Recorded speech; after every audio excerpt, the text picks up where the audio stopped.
Assalamualaikum warahmatullahi wabarakatuh. Kenalkan saya Sarah Rosadi dengan NIM 1032231075. Di sini saya akan mempresentasikan tugas kewirausahaan saya dengan judul Klinik Kontrol Hipertensi dan Edukasi Mandiri. Yang pertama ada customer segment, pasien dengan hipertensi dewasa, lansia. Yang kedua, keluarga pasien yang terlibat dalam perawatan. Yang ketiga, individu yang beresiko tinggi terkena hipertensi, misalnya dengan riwayat keluarga. Yang keempat, yaitu komunitas lokal yang membutuhkan edukasi tentang hipertensi. Lalu yang kedua ada value proposition. Yang pertama, layanan pemantauan tekanan darah yang akurat dan rutin.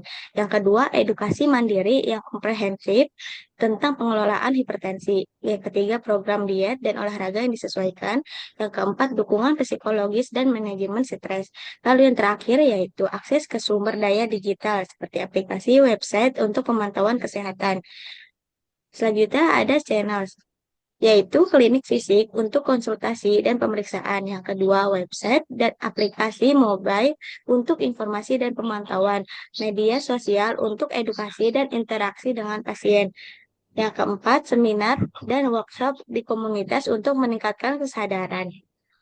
Selanjutnya ada customer relationship. Yang pertama, pendekatan personal melalui konsultasi tatap muka.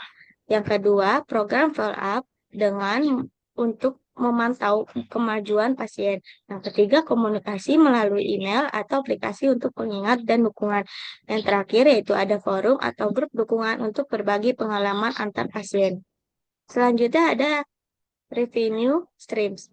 Yang pertama ada biaya konsultasi dan pemeriksaan tekanan darah. Lalu yang kedua, paket layanan edukasi dan program manajemen hipertensi. Lalu yang ketiga, kerjasama dengan perusahaan asuransi untuk layanan yang ditanggung. Lalu yang terakhir ada penjualan produk kesehatan, misalnya alat pengukur tekanan darah. Selanjutnya ada key resources. Yang pertama, tenaga medis yang terlatih seperti dokter, perawat, dan ahli gizi. Fasilitas klinik yang memadai. Yang ketiga, teknologi untuk pemantauan kesehatan seperti aplikasi atau perangkat. Lalu yang terakhir, materi edukasi seperti brosur, video, atau modul pelatihan. Selanjutnya ada key activities. Yang pertama, pemeriksaan dan pemantauan tekanan darah. Lalu yang kedua, ada penyediaan edukasi dan pelatihan mandiri. Lalu yang ketiga, pengembangan program diet dan olahraga. Lalu yang terakhir, ada penyelenggaraan seminar dan workshop. Lalu ada key partnership, yaitu yang pertama rumah sakit dan klinik lain untuk rujukan, yang kedua perusahaan asuransi kesehatan untuk kemitraan layanan, lalu yang ketiga organisasi kesehatan masyarakat untuk program edukasi, lalu yang terakhir penyedia teknologi untuk pengembangan aplikasi dan alat pemantauan. Lalu berikutnya ada cost struktur. Yang pertama, gaji tenaga medis dan staf. Lalu yang kedua, biaya operasional klinik seperti sewa, utilitas, dan peralatan. Lalu yang ketiga, pengembangan dan pemeliharaan teknologi seperti aplikasi dan website. Lalu yang keempat, ada biaya pemasaran dan promosi. Lalu yang terakhir, biaya untuk materi edukasi dan pelatihan. Selanjutnya ada customer job. Yang pertama, mendapatkan edukasi. Pasien mencari informasi tentang hipertensi, pola makan sehat, dan gaya hidup aktif. Lalu yang kedua, menjaga kualitas hidup. Pasien ingin tetap aktif dan sehat, serta meningkatkan kualitas hidup mereka. Selanjutnya, ada value proposition canvas. Yang pertama itu ada pains.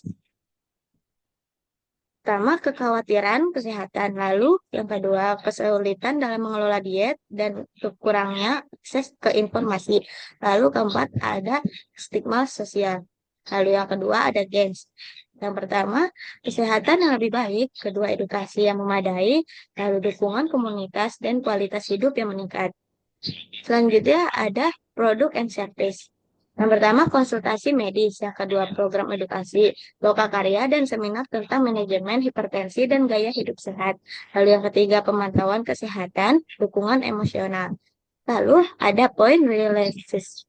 Yang pertama, informasi yang akurat, menyediakan materi edukasi yang jelas dan mudah dipahami tentang hipertensi. Lalu yang kedua, dukungan berkelanjutan. Lalu yang ketiga, program diet yang struktur. Lalu ada game creators. Yang pertama, peningkatan kesehatan. Kedua, edukasi yang meningkat, memberikan pengetahuan yang diperlukan untuk pengelolaan mandiri hipertensi. Yang ketiga, komunitas yang mendukung. Di sini ada kesimpulan value proposition. Dengan menggunakan value proposition canvas ini, klinik kontrol hipertensi dan edukasi mandiri dapat lebih memahami kebutuhan dan keinginan pelanggan, serta merancang layanan yang lebih sesuai untuk memenuhi harapan mereka. Ini juga membantu dalam mengkomunikasikan proposisi nilai yang jelas kepada pasien dan masyarakat umum. Baik, terima kasih. Kurang lebihnya mohon maaf. Wassalamualaikum warahmatullahi wabarakatuh.